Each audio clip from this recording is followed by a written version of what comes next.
Hello, welcome to our show. This is yet another new episode. I am your host, Wannie. I'm here with our wonderful co-host, Stefanie. Hi everybody, Stefanie. And next to me are our two guests today. This is Cris&Tariq and Tariq. Hey. And I'd say you better introduce yourself. Okay, hello everyone, my name is Christian. I was born in Paraguay, but I'm half Taiwanese. I was born and raised there, and I came to Taiwan when I was 18 to learn Chinese. Now doing my bachelor's, and yeah, I'm really happy to be here. Hey, hello everyone, my name is Tariq. Half Jordanian, half Taiwanese. I grew up in Jordan and I came to Taiwan to study electrical engineering here at NTUST. So, Cris&Tariq, why did you choose to come to Taiwan and study at Taiwan Tech?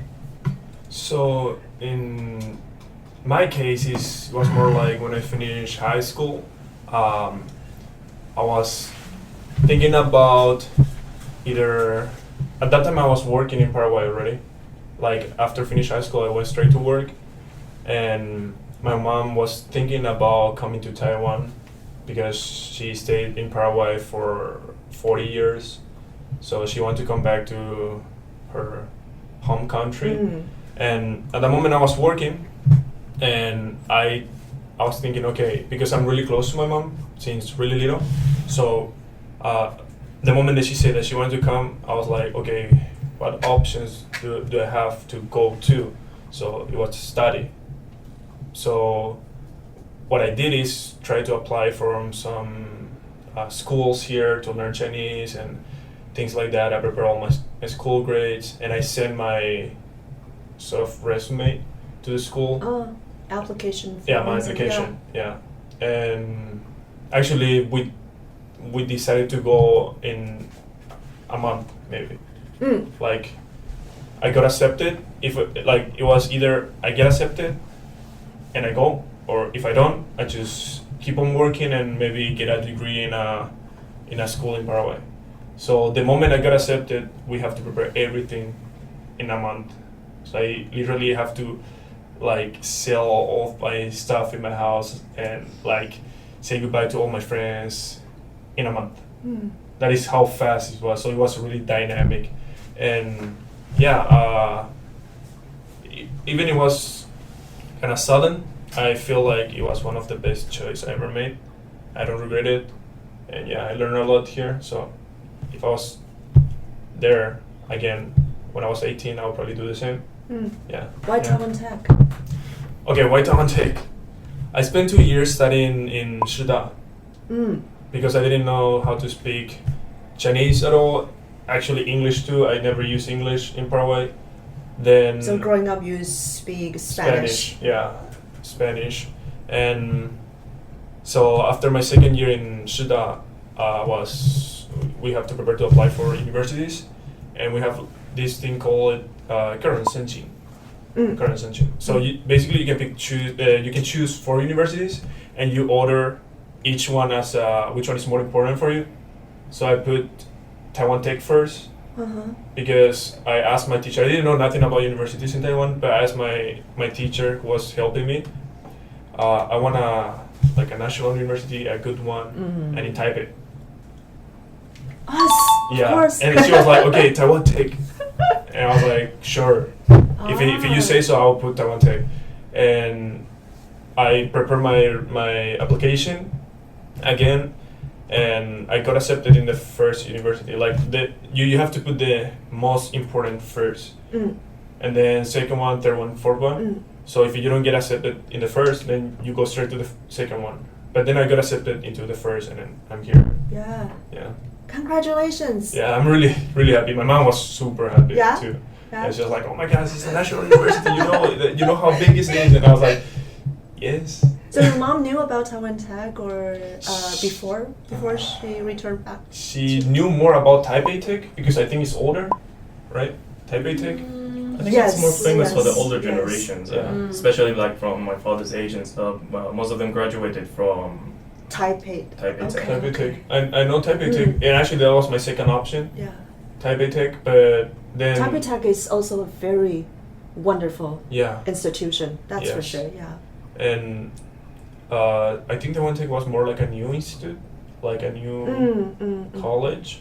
So my mom didn't know a lot about it, but she was just happy that I got into Yeah. it. Well, we're happy you made such a choice Yeah. and you got in. I'm really happy. So we have you. I'm really happy to hear. How about you, Tariq? Well, for me, it's kind of a long story because for me, I graduated high school like back in 2016. But the thing is, I finished high school, but I didn't actually graduate because back then I had some family issues, like personal issues. So and it actually led me to actually hating studying. So I decided just to find a job and stuff. So I started working around in Jordan. Actually, some works were good, some of them were bad. But like the best thing I did was being a translator back in Jordan, since I can speak fluent Chinese. And Chinese Arabic translator is just kind of a really profitable job back in Jordan. Yeah. Yeah. Wow. And the thing is, I was like, but there has always been something missing, you know, because I always wanted like a college life, but I couldn't find it in Jordan. And after 2 years, my aunt was like, okay, you have been working for 2 years, maybe you should take a time off. So she brought me a ticket to come to Taiwan, like to have fun. So I came to Taiwan like in 2017. Yeah. And at that time, I just started going around Taiwan. Like she told me, you just have a look around, like see, is this a better life for you? Do you want to like have a better life here in Taiwan, or you want to stay in Jordan? The choice is yours. So I started looking around. I came across here in Gongguan Night Market. I had a walk. I saw NTU and NTUST, and I was like, okay, these two universities look good, and probably I can try my chance here. So I went back. I think about it. I asked my parents, like, I have this idea that I want to study again. Like, what do you all think? And they were both really supportive, but my father was more like, you should go to Europe or US. Like he preferred Europe and US over Taiwan.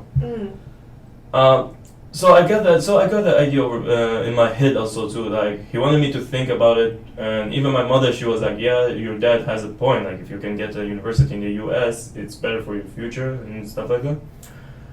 So I decided to study again to get my high school degree.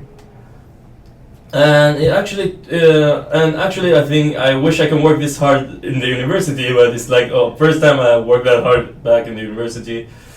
The thing is, when we want to apply for university in Taiwan, unlike in most of the Taiwanese students, in Taiwan they have to take an entrance exam. Like I think a lot of people heard about it. Like they call it Tongce.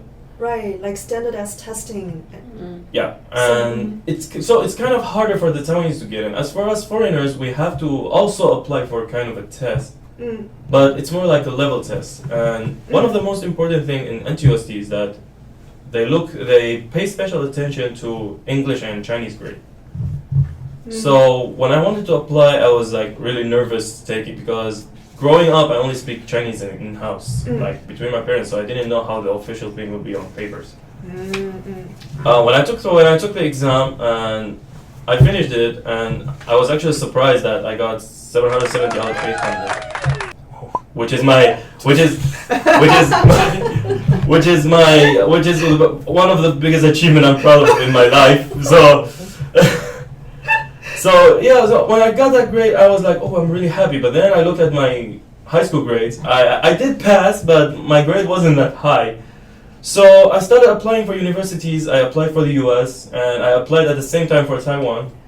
Oh, so you did apply for university in the United States? Yes. Okay. But when I did apply, I was like, but actually in the US I tried to apply for a scholarship because, as we all know, that tuition fee in US is really expensive. Oh, very expensive. So I actually tried to apply for a scholarship. And then I also applied for Taiwan for multiple universities. Like, you know, in Taiwan, there are like, for the engineering, there are like the famous universities such as Taipei Tech, Taiwan Tech, Irene Tech. Like, there are a lot of famous technology universities in Taiwan. Of course, what I wanted first was NTU and NTUST, but when I looked at my grade, I was like, there's no way I can compete with the Taiwanese. Like, with my level, like, I probably won't get in. So I started filling my order, like what Chris did, and I didn't put NTUST in, and my mother was like, why you didn't? I was like, you see my grade, I mean, it's not beautiful, so there's probably no chance of getting into NTUST, so instead I chose Taipei Tech as my first. Okay, and then I gave the laptop to my mother, and I left. I left. After like 1 month later, the result came out. I didn't care that much. I just wanted to get into any university in Taiwan. Like the point for me was getting back to Taiwan. So I was in the gaming center. I was playing on the laptop and I was playing on the computer, and my mom just gave me a call like, "Hey, guess what? You got into UST." Okay, I was like, what? Wait, she changed it for you. I was like, what? How? NTUST? How? Like, she was like, I don't know, I just tried to put him in for you. So she actually put it NTUST in without letting me know. Chris was actually in my class, and he was also worked in my volunteer group for 2 semesters, right? For almost a year, or a little bit more than a year. Yeah. I know Chris has worked for multiple part-time jobs, part-time jobs, right? Big jobs, small gigs, and everything. Tell us about your work life, like as a full-time student. Like, I assume it's very busy. I assume no, but how do you manage the balance of your academic life and your work life, your professional life, and maybe share a couple of really interesting stories of you working in some of your part-time jobs? Yeah. So I would say that I was like you before. Like I was never like a diligent student. Like in high school, I did have like sort of good grades. Good enough that I could apply to an university in Taiwan, but I would never say that, because having good grades doesn't mean that you're smart. I don't believe in that. And for me, I don't know why the academic part of life is just not as important for me. It's something important, but it's not my main way of learning. Not completely satisfy your drive for something more. Yeah, Okay. It's like I shouldn't be bounded by by that. So for me, like right now, I can, for example, speaking Chinese. Like I learned for 2 years. Yeah. But I think I start speaking Chinese the moment that I start working as a waiter. Like I was super scared. That was my first job here. I was in a restaurant selling 面疙瘩. 我要一碗面疙瘩。 Yeah, that was so hard for me to 不要 understand. 香菜。 Yeah, when they tell me, 要 hey, I don't want this, I was like, please, just say, 我要这个, please. Just that. I'm like a waiter. I don't understand. You say, I don't want garlic. I don't want. And I think that helps a lot, right? Like this is what we also teach to the foreign students, like 这个一个那个一个. Yeah, like it's the easiest way. But like it's easy to order. When you're a waiter, you have to understand what your like the customer is like asking for. So I remember at the beginning, I applied for the job. I don't even know how I passed the interview. Like I even print a resume to give to the boss of the restaurant. And then now I realized that you don't have, it's a part-time job. So you don't have to actually prepare a resume. I have to like, oh, I was working in a hospital and blah, blah, blah, blah. And you took it very seriously. Yeah, I took it very serious, because in Paraguay, any type of job is serious. If you want to be a waiter, it's a real job. But here it's more like students, they go to like, be a waiter, work in a coffee shop is something like, okay, you go to an interview, talk 5 minutes, it's done. I went, the first time I went really serious. So when I started working in that restaurant, I just went straight to the dishes, wash the dishes. And my first day, I thought that the restaurant was not that famous, but then I realized that I went there when they were resting. So I was like, oh, this restaurant is small, looks cute, there's no people, should be easy. But I went when they were resting. And my first day was on a Friday night, and I don't know why, that especially that day, it was like full of people. Packed with customers. Inside, and there was a really long line outside the restaurant. And I was washing the dishes. So my shift was 4.5 hours. Those 4.5 hours I was just washing dishes. Like keep on washing. I finish, I give it to the chef, and then he would put new food there, and then they would give me new like dirty dishes. So very labor intensive, huh?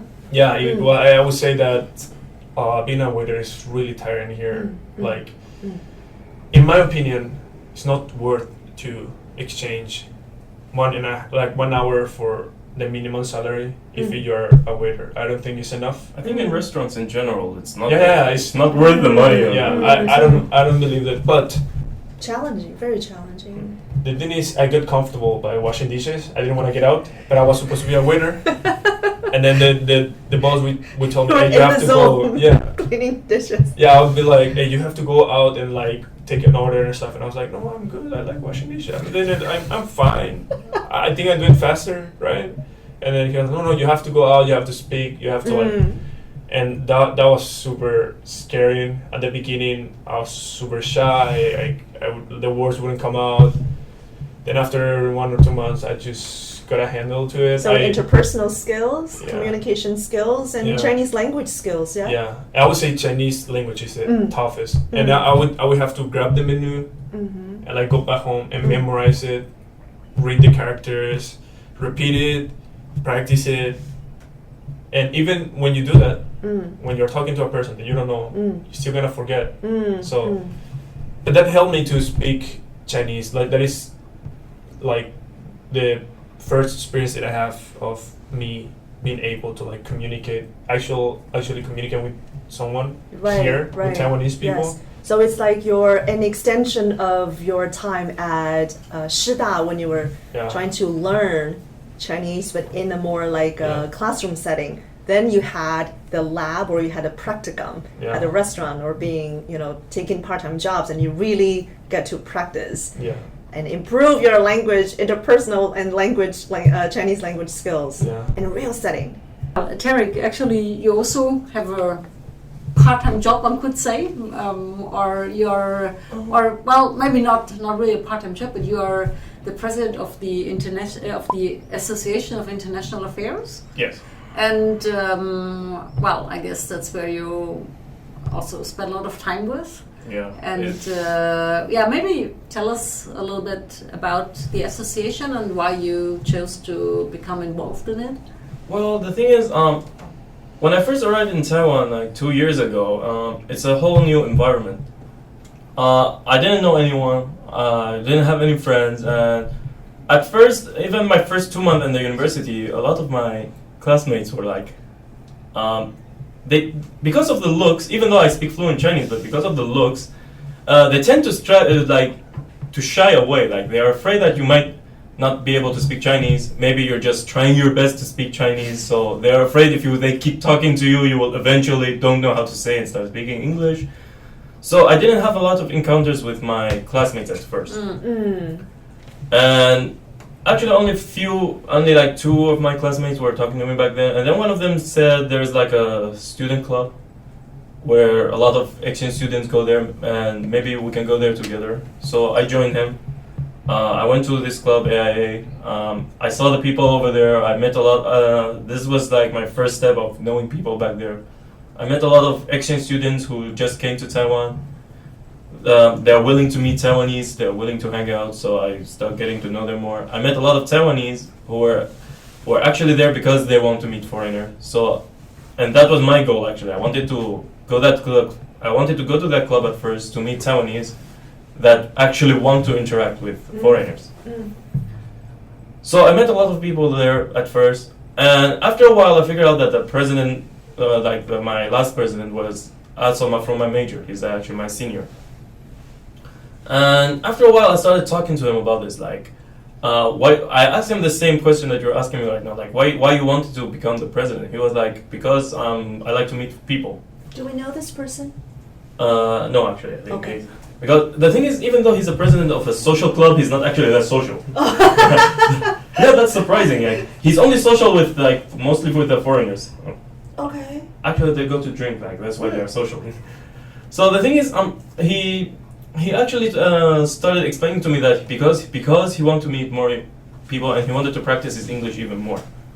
So he's Taiwanese? Yeah. Taiwanese.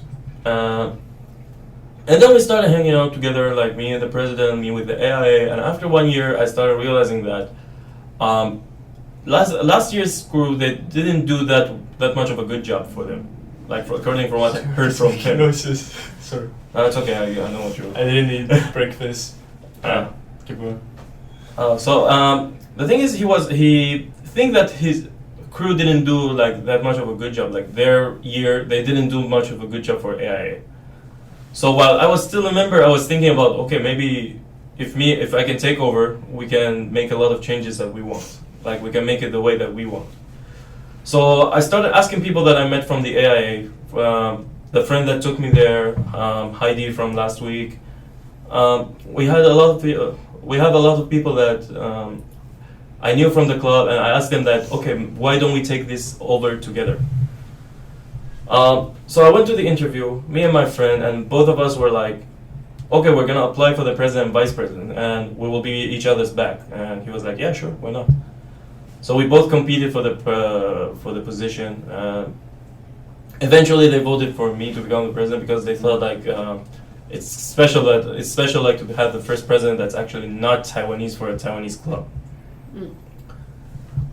So we took over, and the thing is, when I first took over, I had a lot of thoughts that how can I change it for the exchange student, because I had that feeling when I first came that I don't know anyone. So I wanted to know how we can change that for the exchange student that comes and they're just staying for 6 months. How can I make this 6 months unforgettable for these exchange students? How can I introduce as much as possible of all these cultures in Taiwan? So what about, because I know AIA is like a big club for foreigners, but I didn't know about them. I just knew about this club in my second year, I think. So do you focus also in international students that are doing a degree here, or it's just more like exchange? Yeah, that was one of the things that was annoying, because even coming here, last semester, You're also like that. yeah, I didn't know there was an international club. Yeah. So I actually knew from one of my Taiwanese friends. So one of the first things I changed, I was like, okay, when we advertise our club, I want everyone to know about this. Like not only focusing on exchange and Taiwanese students, I want the whole school to know that there is a club for international students. And we did actually a lot of ways to do that. Like since we have contact with the OIA and they're in charge of most of our communication stuff.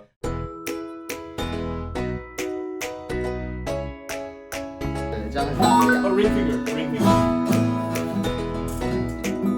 Wannie 弹得很好哎，很有天分。你也不要把命看成这样。不是，Wannie 会用 power chord， 还没有学吉他就会 power chord。 So for upper body, we just move our arms like this. We do arm circles. Back 15 seconds. So we're not doing the full turn range, just here. So we're in the area. After this, now like this. Sideways. Yeah. Basically, you go down like this, and then you go up. But and then you go up. Okay. Touch it, and then you go up.